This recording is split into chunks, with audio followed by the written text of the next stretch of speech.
정목진단 네, 3부 3부로 돌아왔습니다. 네, 세 번째 네, 시간입니다. 세 번째 시간입니다. 아이고 그냥 세 번째 만나니까 반갑네요. 네. 약간 조금 좀 네. 지겨워지려고 하는데. 진짜? 네, 서울 구경하는 것 같지 않아요? 네, 그러네요. 서울 재밌는데. 자, 그러면은 네. 자, 1부, 2부 매수할 네. 때 수익이 났을 때, 네. 근데 손실이 났을 때, 네. 그리고 마지막으로 매수는 하긴 했는데 아무것도 아닐 때. 이거 이도저도 네, 아닐 네, 때, 네, 네. 수익도 아니고 손실도 오. 아니고 팔기도 그렇고 뭐 진짜 사람 늦게 만드는 거. 막 네. 뭐 짜증나게 만드는 경우가 있어요. 그래서 그 전에 왜냐면, 이제 우리가 이제 본격적 3부 들어가기 전에 네네. 구독하기 좋아요 누르셨나요? 꼭 누르셔야 돼요. 누르시고요. 계속 자, 누르셔야 네. 돼요. 네. 1부와 2부 간단히 네. 정리하겠습니다. 네네. 매수인데 수익이 나면 어떻게 됩니까?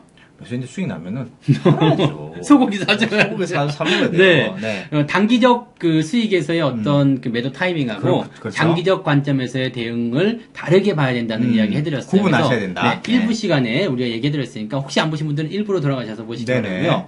2부는 매수했는데 손실이 났어. 아, 이건 결단력이 확실하게 이제 바로. 네. 마음은 아프지만 어쩔 수 없습니다. 손절해야죠. 네. 손절해야 되는데 이것은 이제 그 어떤 경우도 다 손절이긴 한데 그렇습니다. 손절하지 않아야 되는 경우가 하나 있었어요. 그렇습니다. 그게 뭐냐면 억울한 경우. 억울한 거. 네, 시장이 억울한 전체적으로 다 빠졌는데 내가 가진 종목도 억울하게 억울하게 빠졌을, 빠졌을 때. 때는 같이 반드시 올라온다. 그것도 급등으로 올라온다. 그렇죠, 그때는 더 사라는 말씀을 드렸죠. 대신 이제 네. 펀더멘탈, 기업의 펀더멘탈이 어느 정도 돼줘 있어야 됩니다. 그렇지 않은 맞습니다. 경우에는 더 하락하는 경우가 생기니까. 그렇죠, 그렇죠. 네. 그래서 이제 매수했는데 수익 나고 손실 난 경우는 우리가 이제 어느 정도 종목 네네. 진단 스스로 할 수 있어요. 네네. 물어보지 말란 말이야.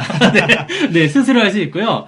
자, 이제 마지막 이야기는 주가가 안 움직이는 거예요. 아, 그 계속 이제 소위 네. 말하는 이제 올라가는 주식과 하락하는 네. 주식의 그 사이에 끼어 있는 매수했는데 그냥 안 움직여. 흥분하는 주식. 네. 1% 올라갔다가 2% 빠지고, 2% 이- 빠졌다가 네. 1% 올라가고. 이런 경우를 봤어요. 내가 주식한다고 딱 들어 앉았거든요. 네네네. 근데 막 그냥 1년 12달 그냥 방에 처박혀가지고 그냥 네. 뭐 와이프가 그냥 음식 막 갖다 넣어주고 우리 네네네. 신랑 열심히 한다고 막 그러고 네. 수익은 좀 나? 아니 그대로야. 네. 뭐 한 거냐? 이런 차라리 얘기. 능력에 맡기지. 네. 차라리 능력에 이런 맡기지. 이런 이렇게 되면 안 되는 거거든요. 그렇죠. 네, 사실 돈을 벌기 위해서 하는 주식 투자인데 음. 이게 그냥 아무것도 소득이 없고 그러면은 뭔가 좀 문제가 있다로 좀 보셔야 많이 문제가 되거든요. 있는 거죠. 근데 이런 것들도 그냥 막 팔아버리거나 또 이러면 안 돼요. 네. 왜냐면 팔고 나면 꼭 올라가. 이렇게 횡보하는 네. 종목은, 특히나 횡보하는 종목은 어떻게 보면은 시장에 관심이 없는 종목이에요. 네, 맞아요. 남들이 찾지 않는 종목이 있는 네, 경우가 네, 많습니다. 네. 대주주가 많이 갖고 네, 있는 네, 경우가 네. 굉장히 많기 때문에 그런 것들은 그냥 움직이지 않는다고 팔아버리면은 네. 거의 뭐또 땅을 치고 후회하는 경우가 많이 맞습니다. 생기더라고요. 이렇게 움직이지 않는 종목들의 경우들은 이제 경우에서 여러 가지 있겠지만 첫 번째는 거래량이 별로 없는 주식. 그래, 거래를 보면 네, 거래량이 별로 없는 맞아요, 주식. 맞아요. 근데 이 거래량이 별로 없는 주식은 또 좋은 게, 음. 그 지분을 확인을 해봐야 돼요. 네네. 유통 주식이 얼마 안 되는 것들. 그런 굉장히 거는, 작을 수가 네, 있죠. 네. 이런 것들은 지들이 다 갖고 있거든요. 네, 대주주가. 지들이 다 갖고 있고 그냥 명분상 조금 이제 시장에다가 좀 떠놓은 네네네네네. 거예요. 그런 것들은 이제 우리가 품절주라고 그러지. 아, 그렇죠. 네, 품절주라 가지고요. 진짜 몇 년에 한 번씩 정말 거품 토할 만큼의 그런 상승이 나옵니다. 그렇죠. 무지막지하게 나옵니다. 이거 그 양지사가 그랬죠. 양기사. 얘가 이제 이 회전 유통 주식 수가 10%가 채 안 되는 종목이거든요.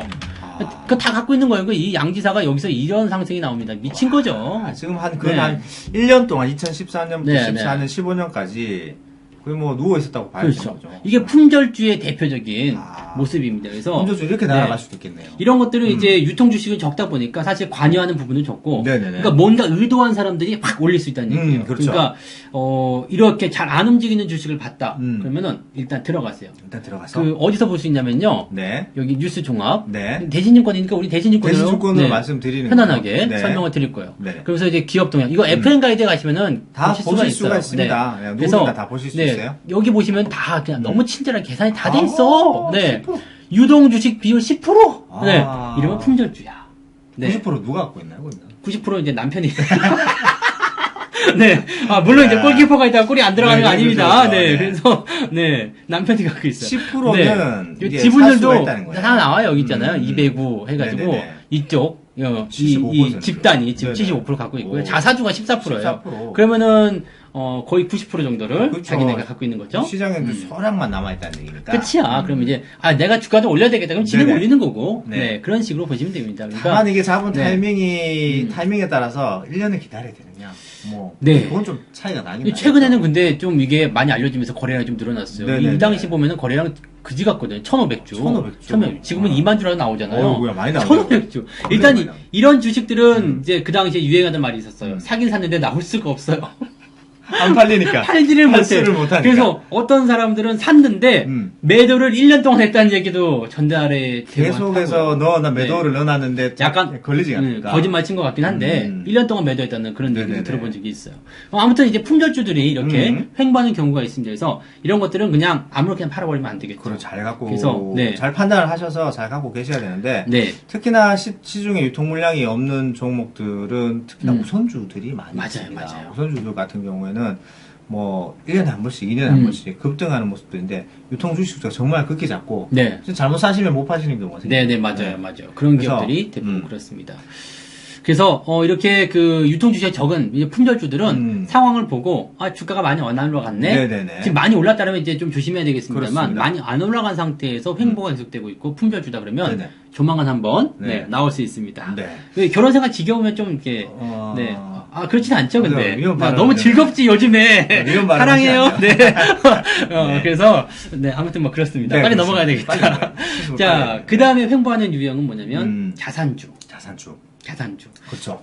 지금 이 종목이 이름이 있나? 신영와코르라고. 있는지 모르겠네요. 있네요. 있어요, 네. 이게 이제 대표적인 자산주인데요. 네. 이것도 뭐 거래량이 거의 없고요. 없어요. 이게 네네. 2003년도, 4년도에 미친 듯이 올라가는 경우가 있었거든요. 땅이 많아, 돈이 많아. 근데 거래량 보세요. 지금 보면 37주. 네.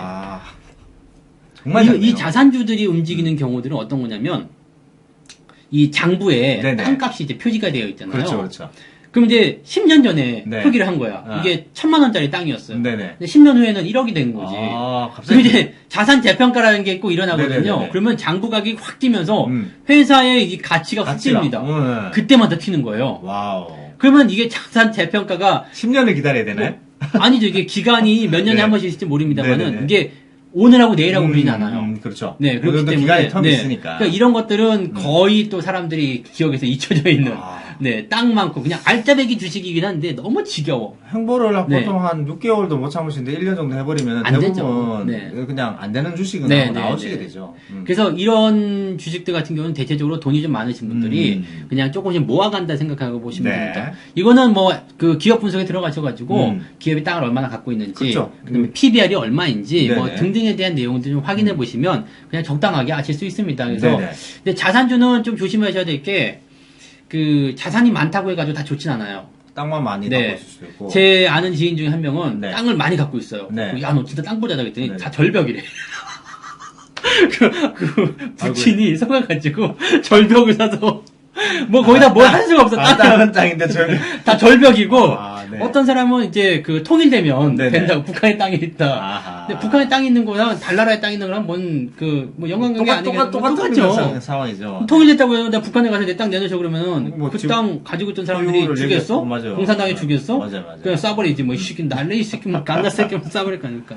그래서 이런 자산주들도 알짜배기인지 아닌지 그 다음에 그런 것들 확인해 보셔야 돼요. 근데 가끔씩 이런 그 재무제표를 좀 확인하다 보면 네네. 장부 가치가 옛날 건데 뭐 서산 어느 지역에 땅이 있다. 새만금할 때 그게 네네네. 많았었거든요. 그리고 이게 장부 가치가 재평가가 되면서 기업이 그냥 너무나 저평가되는 거예요. 갑자기 네. 커져버리니까. 그러니까 이게 뭐 PBR이 1이었던 회사였는데 갑자기 막 0.1 막 이렇게 나와버리고 네.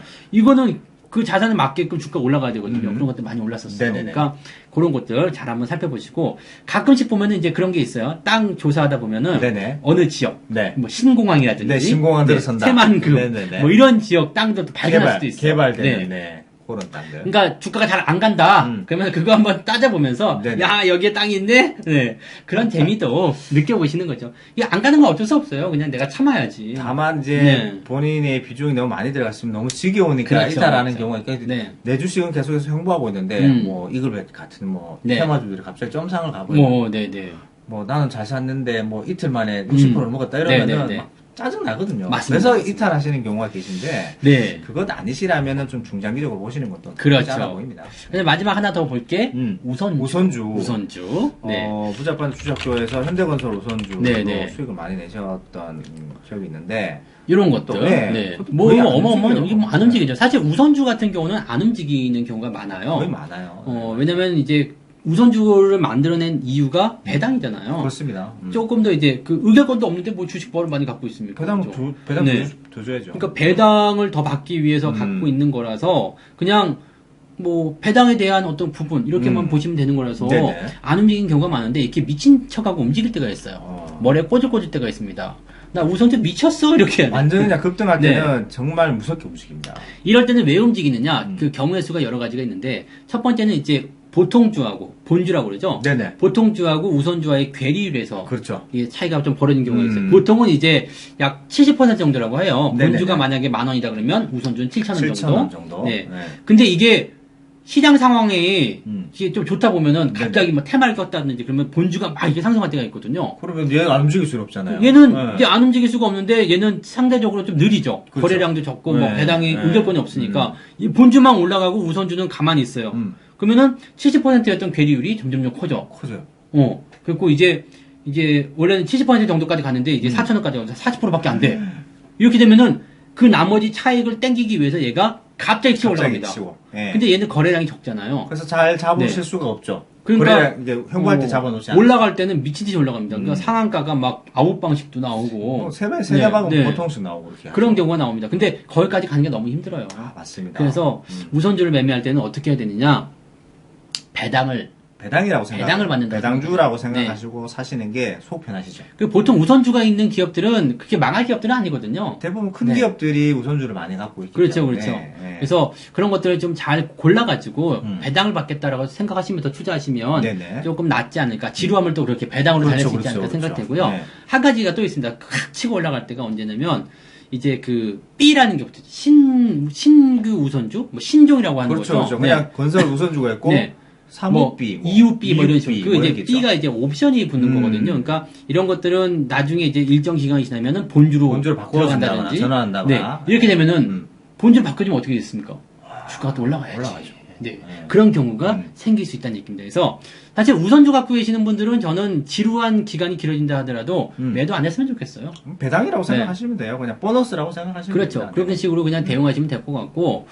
그러니까 지금 사실 매수했는데 주가가 안 움직인다라는 부분은 뭐 특별한 경우가 아니면은 네. 매도 안 하시면 되지 않나 생각이 드는데 하락하는 것보다 횡보하는 게 낫다라고 보여지는 그렇죠. 거죠. 그런데 네네. 한 가지 이제 우리가 매도를 해야 될 때가 있어요. 네. 박스 패턴에서 매도가 나올 텐데 이게 우리 삼성전기 옛날 거 주가 패턴 한번 보게 되면요. 요 자리로 보시면 되겠네요. 네네네. 주가가 올라갔어요. 근데 안 움직이죠. 네네. 안 움직이는데 일정 구간에 어떤 박스권 형태를 보인단 말이에요. 네네. 여기라고 보셔야 되겠네요. 거기도 네. 되겠죠. 네. 여기를 보셔야 되는데 여기 이제 박스권을 그 지루한 상태를 지나가면서 깨지 않고 올라갔기 때문에 얘는 그냥 놔두면 되는 건데 보유였었죠. 얘는 네. 이탈해 버렸단 말이죠. 그렇죠. 이럴 때는 매도하셔야죠. 네. 그게 항상 그 박스권이라는 게 하단부에서 나오는 박스권과 네. 상단부에서 나오는 네. 박스권이 조금 완전 다르긴 달라요. 한데 네. 상단부에서 나오는 박스권에서 하단 이탈은 네. 빨리 나오습니다. 그래서 지금은 이제 굉장히 이거를 좀 급조해가지고 짧게 보여드렸지만은 아빠님 표현에 의하면 개마고원 같은 네네네. 그러니까 주가가 이렇게 올라갔다가 오랫동안 횡보하면서 경우가 늘어지는 있어요. 네네. 이런 경우들은 매도를 아주 세게 쳐줘야 됩니다. 네네. 그래서 이런 부분들이 대체적으로 그 이렇게 하락세로 진행될 때는 반드시 매도를 들어가야 되는 그런 부분이 있습니다. 근데 많은 사람들이 그래서 매도 못하는 게 내가 몇 년을 보유했는데 그렇죠. 내가 얼마나 오랫동안 보유했는데 여기서 손해보고 파냐 기간과 관계없어요. 주가의 네. 위치를 보셔야 됩니다. 그렇죠. 가격의 위치를 보셔야 네. 돼요. 고평가되었을 때 횡보의 그 진폭도 나름 다 그 네, 네. 렌즈 다르겠습니다만은 본인이 감당할 수 있는 진폭에서 어느 정도 계속해서 버티다가 주가의 고점 부분에서 맞아요. 나온다 그러면 그게 중요한 조심하셔야 거예요. 됩니다. 네, 맞습니다. 네. 그래서 저 오늘 세 가지 매수했는데 주가가 안 움직여요. 그렇죠. 이 부분에 대해서는 뭐 그냥 특별하게 매도 안 하셨으면 좋겠어요. 네네네. 품절 주거나 품절 주거나 네. 자산 주거나, 자산 주거나, 뭐 배당을 많이 준 우선 주거나 뭐 그런 경우가 많기 때문에 그렇죠, 그렇죠. 그래서 이 부분에 대해서는 특별히 건드리지 않으셔도 되겠고요. 네네. 한 가지 이제 우리가 주의해야 될 것은 이제 박스의 흐름을 어느 정도 보이게 될 텐데 네네. 거기서 이제 박스 하단으로 이탈하게 되는 상황이 벌어지게 되면 매도 포인트가 나오는 것이 맞다라고 보시면 되겠네요. 네. 네, 그렇게 하시면 될 것 같습니다. 그래서 총 3편에 걸쳐가지고 종목 진단에서 알아봤는데요. 일단 매수해서 수익 난 경우, 네. 장기, 그 다음에 손실 나는 경우, 그리고 마지막으로 횡보하는 경우 네, 네. 알아봤습니다. 이제 다 하실 수 있을 것 다 같아요. 하는 거죠. 이제 종목 진단 안 오겠네. 네, 좀 쉴 수 있을 것 같네요. 쉬는 게 중요한 게 아니라 종목 진단 안 올 것 같아. 야, 네. 다 고수야. 네, 그러면 이것만 사실 잘해도 매수 매도 타이밍 다 잡습니다. 네네. 그러니까 여러분들 잘 확인하셔가지고 하시면 좋을 것 같고요. 네네. 자, 우리는 이제 그만 인사를 드려야 되겠죠? 네, 수고 많이 하셨습니다. 고생 많으셨고요. 네. 저는 이제 우리는 이제 또 다음 이벤트가 있을 때, 네네, 그때 또 찾아뵙도록 또 특집 하겠습니다. 방송으로 네. 또 돌아오도록 하겠습니다. 다음엔 뭐가 올까요? 네, 많이 기다려 주시고요. 감사합니다. 네, 수고하셨습니다. 네.